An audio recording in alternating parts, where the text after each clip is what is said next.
मीशो पर shipping charges जो calculate होते हैं वो कैसे होते हैं, डिलीवरी चार्ज जो लगता है वो किस हिसाब से लगता है, कैसे वो इतने रुपए काटते हैं और क्या उसके पीछे की कैलकुलेशन है, ये मीशो ने अब समझा दी है, आप लोगों के लिए दे दी है। सो अगर आप ऐड सिंगल कैटलॉग में जाएंगे, मतलब आप अपना कोई भी कैटलॉग अगर अपलोड करते हैं, लेट्स सपोज मैं मेंस में यहाँ पर रेंडमली कोई भी प्रोडक्ट आपके लिए एक सेलेक्ट कर देता हूँ जिसको मैं अपलोड करूँगा अभी। तो ये प्रोडक्ट है स्लाइड्स, ये मैंने यहाँ पर जो है लिस्ट करने के लिए अपलोड कर दिया है। सो रेंडमली मैंने यहाँ पर कोई भी डेटा फैच कर लिया है। उसके बाद मैं कोई भी एक साइज सेलेक्ट कर लेता हूँ और उसका यहाँ पर रेट डाल देता हूँ। अब मैं जैसे ही नीचे आऊँगा, यहाँ पर देखिए एक ऑप्शन आ गया है packaging weight and weight details. तो मैं आपको बता दूँ, किसी भी मार्केट प्लेस पर जो शिपिंग लगती है या डिलीवरी चार्ज आप इसको बोल लो, वो लगती है प्रोडक्ट का वेट कितना है। तो वेट भी दो टाइप के होते हैं, एक होता है नॉर्मल वेट जो आप यहाँ पर पैकेजिंग वेट करके देख सकते हैं। ये आपको क्या करना है, अपने प्रोडक्ट को पैक करना है और उसके बाद आपको उसको वे करना है तराजू में। तो जितना भी होगा वो आपको यहाँ पर लिख लेना है ग्राम्स में।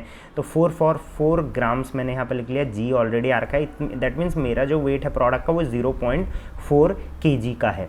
अब उसके बाद दूसरा होता है वॉल्यूमेट्रिक वेट। वो कैसे कैलकुलेट होता है, तो वो होता है प्रोडक्ट की लेंथ, ब्रेथ और हाइट को कैलकुलेट करके। उसके बाद तो पैकेजिंग यूनिट में आपने सबसे पहले यहाँ पर आपने पैकेजिंग टाइप सेलेक्ट कर लेना है। तो दो टाइप की पैकेजिंग होती है, आपको पता है, एक बॉक्स में पैक करते हो आप, एक लूज पैक जो नॉर्मली होता है, ठीक है। उसका एग्जाम्पल मैं आपको अभी दिखाऊंगा। पैकेजिंग यूनिट में आपने यहाँ पर हमेशा सेंटीमीटर डाल के रखना है। अब पैकेजिंग की लेंथ आपने यहाँ पर डालनी है, ब्रेथ और हाइट आपने डालनी है। तो वो कैसे कैलकुलेट, वो कैसे आप मेज़र करोगे, चलो मैं आपको बता देता हूँ।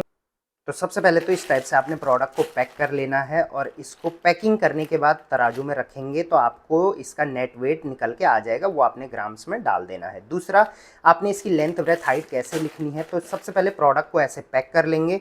अब एक स्केल से आप इसको सेंटीमीटर में सबसे पहले इसकी लेंथ नाप लेंगे, जैसे ये 30 सेंटीमीटर मुझे पूरा दिखा रहा है। फिर इसकी ब्रेथ इस टाइप से सेंटीमीटर में देख लेंगे, जो मुझे लगभग 28 दिखा रहा है। फिर इसकी हाइट इस टाइप से नाप लेंगे, जो मुझे लगभग 3-4-5 सेंटीमीटर के आसपास यहाँ पर दिखा रहा है। तो ये तीनों लेंथ ब्रेथ हाइट आपका हो गया। अब आपको अपना कैलकुलेटर ओपन करना है वॉल्यूमेट्रिक वेट कैलकुलेट करने के लिए। उसके लिए आप तीनों को 30 × 5 × 28 को मल्टीप्लाई कर देंगे, जो आता है आपका 4200। अब इसको डिवाइड कर देंगे 5000 से, तो ये आ जाता है 0.84 kg, यानी कि आपका जो प्रोडक्ट है वो 840 ग्राम में अब माना जाएगा। लिखा हमने 444 था, लेकिन वो इसका डेड वेट था जो कि तोल के आया था। लेकिन जो भी इस टाइप से आएगा, जैसे 0.84 आया है, ये वॉल्यूमेट्रिक वेट माना जाता है, यानी कि प्रोडक्ट का वॉल्यूमेट्रिक वेट जो है वो 0.84 kg यानी कि 840 ग्राम का है। तो अब आपको शिपिंग जो है वो वॉल्यूमेट्रिक वेट के अकॉर्डिंग लगेगा, क्योंकि ये ज्यादा है, जो ज्यादा होता है दोनों में से उसी पे लगता है। और याद रखिए 500 ग्राम से नीचे स्लैब में अलग लगेगा और 500 ग्राम से ऊपर वाले स्लैब में अलग लगता है, 1000 से ऊपर स्लैब में अलग लगता है। तो हमारा ये 500 से लेके 1000 के स्लैब में आ चुका है। तो यहाँ पर देखिए मैंने तीनों फैच कर लिए हैं और कैलकुलेट करके मीशो ने दिखा दिया है कि हमारा जो शिपिंग लगेगा वो 87 रुपीज़ पर प्रोडक्ट पे लगेगा। लेकिन ये आपको एक चीज़ ध्यान रखना है कि ये calculated basis on national shipping है, कैश ऑन डिलीवरी पे। यहाँ पर कई बार प्रीपेड और कैश ऑन डिलीवरी पे थोड़ा बहुत अंतर पड़ता है, और कई बार नेशनल, 3 टाइप की शिपिंग होती है। वो हो गई लोकल जो अपने स्टेट में होती है, एक होती है जोनल जो आपके जोन में, यानी कि आप नॉर्थ से हो तो नॉर्थ में ही प्रोडक्ट जाएगा, और एक होता है नेशनल, यानी कि नॉर्थ में आप बेच रहे हो और साउथ में प्रोडक्ट जाएगा। तो ये मैक्सिमम है, ऑब्वियसली इससे कम ही लगेगा, और इस पर आपको प्लस टैक्सेस भी लगने वाले हैं। जैसे 87 रुपीज़ है तो 87 प्लस 18% इस पर GST लगेगा, आप 87% लेके चल सकते हैं।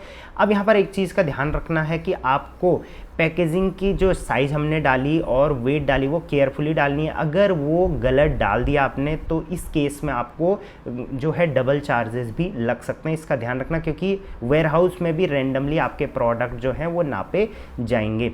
ऐसा फ्लिपकार्ट अमेज़ॉन में पहले से ही होता है, उसको वेट एनोमली बोलते हैं, तो वो आपको ना लगे, इस वजह से आपको जो है करेक्ट जो है डायमेंशंस डालनी है।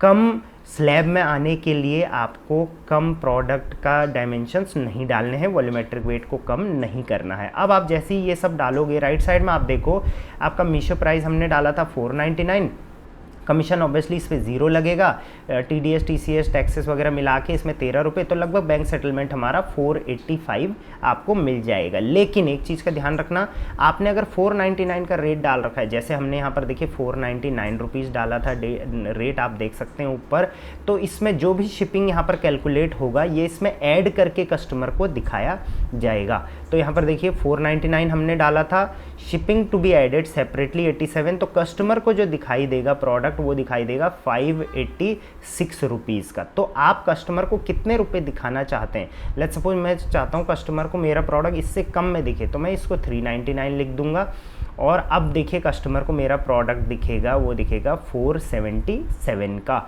अब यहाँ पर एक चीज़ का भी ध्यान रखना, प्राइस से भी ये चीज़ सेंसिटिव होती है। जैसे अगर मैंने 399 डाला तो देखिए 78 रुपीज़ आ गया, 499 डाला था तो अलग आया था। अगर मेरा रेट 599 होगा तो आप देखिए यहाँ पर सिर्फ 77 रुपये लग रहे हैं, और अगर मेरा रेट 199 होगा तो यहाँ पर देखिए 63 रुपीज़ लग रहे हैं। तो प्राइस पर भी ये चीज़ डिपेंड कर रहा है मीशो पर, और प्रोडक्ट की लेंथ ब्रेथ हाइट पे, और प्रोडक्ट के वेट में, वेट स्लैब क्या है उस पर भी डिपेंड कर रहा है। तो इस टाइप से आप देख लेना कि आपने 199 डाला है, 63 अलग से एडेड होगा तो 262 रुपीज़ कस्टमर को दिखेगा, लेकिन आपको जो मिलेगा वो 199 में से टैक्सेस वगैरह डिडक्ट करके इतना आपको मिलने वाला है। तो जब भी आप अपने प्रोडक्ट को आप लिस्ट करो, मीशो प्राइस जो भी लिखो या रॉन्ग एंड डिफेक्टेड प्राइस, तो वो ये सब चीज़ें देख कर ही लिखना। सो ये था मीशो पर अब कैसे शिपिंग चार्जेस कैलकुलेट हो रहा है पैकेजिंग साइज और वेट को देख के। आई होप मैंने सारी चीज़ें इसमें समझा दी है, और मेरे हिसाब से मीशो ने बहुत अच्छी चीज़ निकाली है, ये आपके लिए फ़ायदेमंद है ताकि आपको हर चीज़ पे क्लियरिटी मिल जाए। होप ये वीडियो पसंद आई होगी। मीशो, फ्लिपकार्ट, अमेजॉन रिलेटेड कोई भी इशू होता है आगे ग्रोथ के लिए मेरी टीम से कनेक्ट करिए, क्योंकि कॉम्पिटिटर जो है वो बहुत तेज़ी से आगे बढ़ रहे हैं, आप पीछे नहीं छूटने चाहिए। चलिए, till then thank you very much, keep selling on Meesho.